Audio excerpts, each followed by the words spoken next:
Good morning students, ये video class 6 के लिए है और आज हम पढ़ रहे हैं सिविक्स का फर्स्ट चैप्टर अंडरस्टैंडिंग डाइवर्सिटी। ये चैप्टर रीडिंग हमने कर ली थी और इसके कुछ क्वेश्चन आंसर भी हमने कर लिए थे।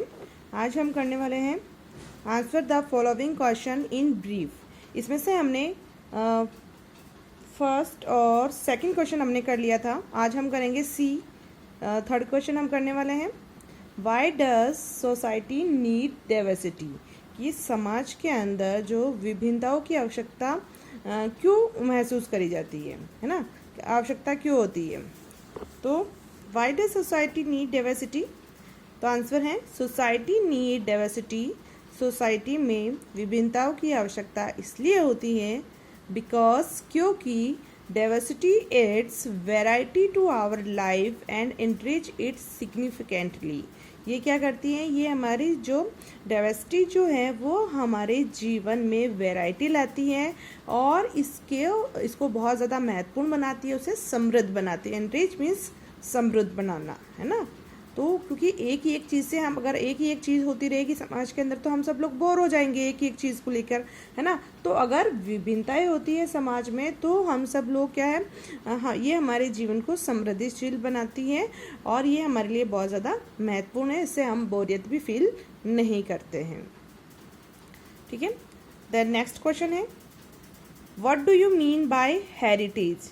हेरिटेज मतलब क्या होता है, तो traditions, values, historical buildings, precious items that have been passed down from one generation to the other is called heritage। देखो क्या होता है, हमारी जो परंपराएं जो है, हमारे वैल्यूज़ जो, हमारे नियम जो है, हमारे ऐतिहासिक इमारतें जो है ना, कुछ हमारी महत्वपूर्ण चीज़ें जो बहुत ज़्यादा हम उसे मूल्यवान मानते हैं, ऐसी चीज़ें जो हैं वो एक जनरेशन से दूसरे जनरेशन, एक पीढ़ी से दूसरे पीढ़ी के अंदर पीढ़ी को दी जाती है, पास करी जाती है। वो क्या कहलाता है, हेरिटेज कहलाता है। ठीक है। द नेक्स्ट क्वेश्चन है question number 5, what is mean by linguistic diversity. भाषाई विविधता क्या है, लिंग्विस्टिक डाइवर्सिटी क्या है। तो आंसर है linguistic diversity is a way to talk about varied types of traits including language, family, grammar and vocabulary. क्या होता है, भाषाई विविधता क्या है, एक बात करने का एक तरीका है, अलग अलग तरीका है ना। किस तरह से, जैसे अलग अलग भाषा का, अलग अलग परिवार से, अलग अलग व्याकरण से, शब्दों के द्वारा, है ना। ये क्या है, बात करने का हमारा तरीका, हमारे विचारों को प्रकट करने का एक जरिया होता है। ठीक है। तो भाषाई विविधता क्या है, भाषा, परिवार, व्याकरण, शब्दावली सहित विभिन्न प्रकार के लक्षणों की बात करने का एक तरीका होता है ये। ठीक है, लिंग्विस्टिक डाइवर्सिटी। देन ये जो ब्रीफ जो क्वेश्चन जो थे, ये 3 क्वेश्चन बचे हुए थे इसके, ये मैंने आपको कंप्लीट करवा दिए हैं। इसको नोट कर लो, जल्दी से नोट कर लो इसको।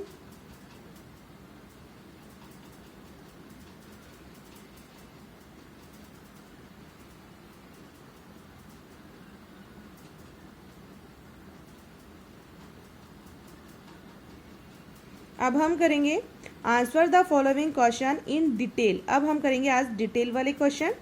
सबसे फर्स्ट है, discuss all forms of diversities in India. Bharat के अंदर पाई जाने वाली डाइवर्सिटीज के बारे में आपको बताना कि कौन कौन सी डाइवर्सिटीज पाई जाती है।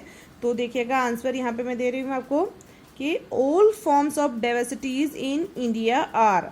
भारत में पाई जाने वाली सभी डाइवर्सिटीज है, कौन कौन सी पाई जाती है। देखो, फर्स्ट है जोग्राफिकल डाइवर्सिटी, भौगोलिक डाइवर्सिटी है ना, जिसे हम कहते हैं, जैसे कि कहीं पर हमारे नॉर्थ में देखें तो पहाड़ है, बहुत ठंडा मौसम रहता है ना। साउथ में क्या, बहुत गर्मी रहती है ना। और पश्चिम में हमारे क्या, वेस्ट में रेगिस्तान है तो बहुत ज़्यादा गर्म रहता है। तो इस तरह से हमारे जो भारत में जोग्राफिकल डाइवर्सिटी भी पाई जाती है ना, अलग अलग तरह का जो है फीचर्स है।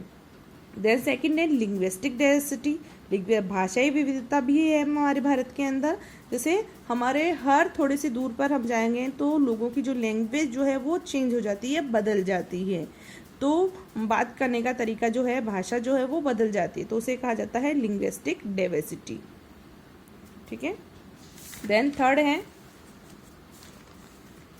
रिलीजियस डाइवर्सिटी, धार्मिक विविधता।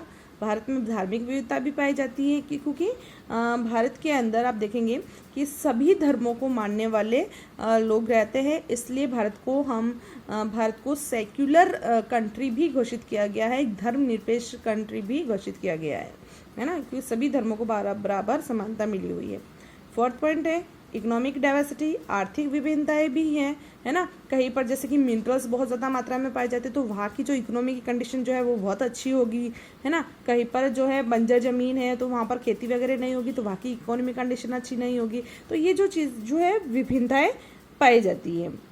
देन फिफ्थ है कल्चरल डाइवर्सिटी, कल्चरल डाइवर्सिटी भी अलग अलग, सबके जो त्यौहार जो है अलग है ना, और खाना पीना सबका अलग है, अपने जो लोकगीत वगैरह अलग होते हैं, डांस वगैरह अलग होते हैं। तो ये क्या है, कल्चरल डाइवर्सिटी भी भारत के अंदर पाई जाती है। तो ये 5 तरह की डाइवर्सिटी है।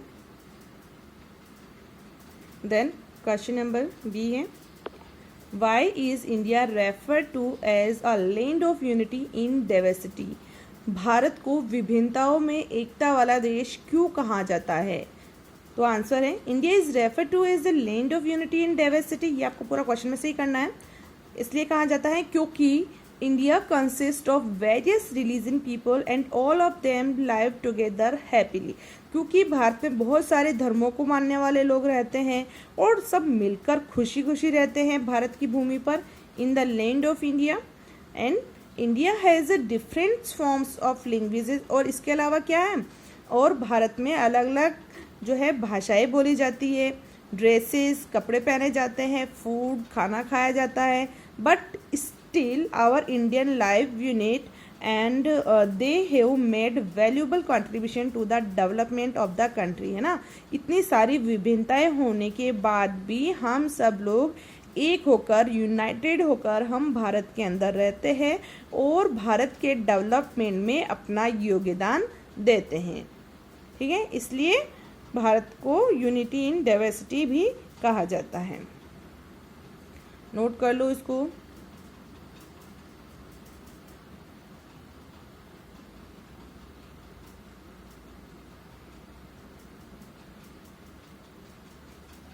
देन क्वेश्चन नंबर सी है right a brief note on economic diversity in India. Bharat के आर्थिक विभिन्नताओं के बारे में लिखिए। तो आंसर है India is the land of diversity. जैसे कि हम जानते हैं कि भारत एक विभिन्नताओं वाला देश है। Even in the economic sphere, और अगर हम आर्थिक क्षेत्र को देखते हैं तो we find diversity and variation, है ना। अगर हम आर्थिक क्षेत्र को लेते हैं तो हमें बहुत सारी विभिन्नताएं हमें यहाँ देखने को मिलेगी। All people do not have uniform income, है ना, सबकी जो है इनकम एक जैसी नहीं है। And economic standard in India, और सबका जो आर्थिक स्तर है वो भी एक जैसा नहीं है ना। तो ये सारी जो विभिन्नताएं जो है वो भारत देश में पाई जाती है। इसको भी नोट कर लो।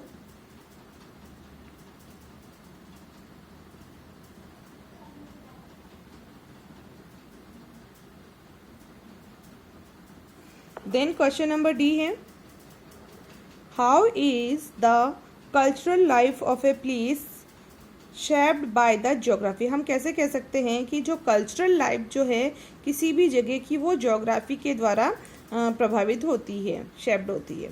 तो आंसर है the cultural life of a place shaped by it's geography in the following veg. इसके कुछ पॉइंट्स दिए हुए, देखो किस तरह से होती है।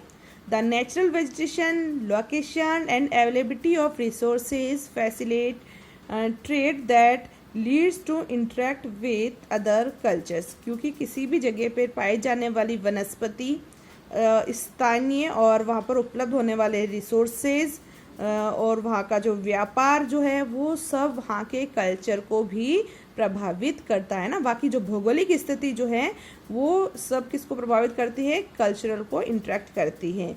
तो इस कारण जो है हम कह सकते हैं कि जो ज्योग्राफी जो है वो कल्चरल लाइफ को शेप करती है ना। क्योंकि जैसे किसी भी जगह का जो मौसम वगैरह जो है ना, वो वहाँ के रहने वाले लोगों को प्रभावित करता है, वहाँ के खान पान को प्रभावित करता है।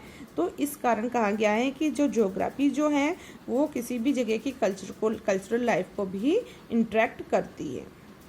ठीक है, देन लास्ट क्वेश्चन है, लास्ट क्वेश्चन ये रहा। एक्सप्लेन, क्वेश्चन बुक में से देख लीजिएगा। Explain how there is a great deal of regional diversity in India. ठीक है, कि एक्सप्लेन करना है आपको कि भारत कैसे एक महान जो है रीजनल डाइवर्सिटी वाला देश है ना, क्षेत्रीय विभिन्नताओं वाला देश है। तो आंसर है there is a great deal of regional diversity in India which can be explain in the following lines. यहाँ पर बहुत सारी विभिन्नताएं वाला है ये, तो उसके देखते हैं क्या है।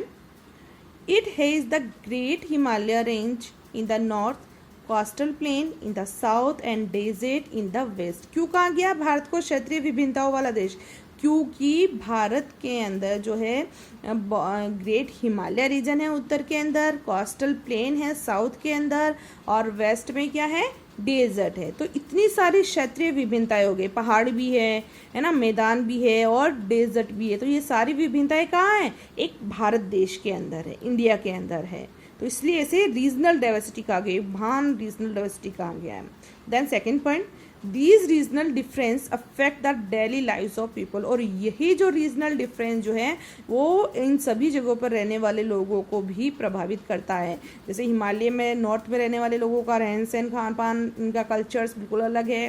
देन वेस्ट में रहने वाले लोगों का खान पान सबका अलग है, साउथ में रहने वाले लोगों का खान पान अलग है। तो ये सब कुछ जो है वो रीजनल डाइवर्सिटी को प्रभावित, रीजनल डाइवर्सिटी से इफेक्ट होता है। ठीक है, इसको भी नोट कर लो।